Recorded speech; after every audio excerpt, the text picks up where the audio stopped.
42 araw na lamang bago ang eleksyon 2025, programa sa kalusugan, pagkain at kapayapaan ng ilan sa mga isinulong ng mga senatorial candidate sa kanilang kampanya.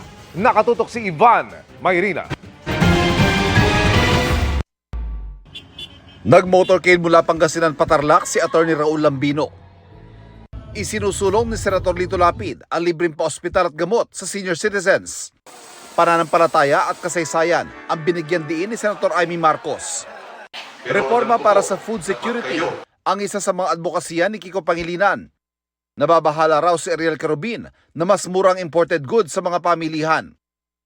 Kapakanan ng mga magsasaka ang isinusulong ni Danilo Ramos. Pangailangan ng LGU ang tinalakay ni Tito Soto sa pagbisita sa Dasmariñas, Cavite. Pagbubuklod para sa kapayapaan ang idiniin ni Senador Francis Tolentino. Si Bam Aquino kikilos daw para sa lalong pagunlad ng Tarlac.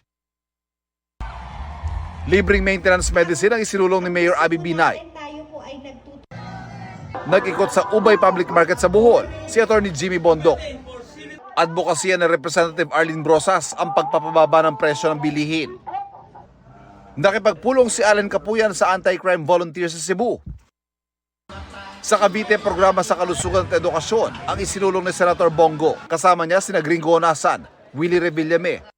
Patuloy naming sinusundan ang kampanya ng mga tumatakbong senador sa eleksyon 2025. Para sa GMA Integrated News, Ivan Mayrina, nakatutok, 24 oras.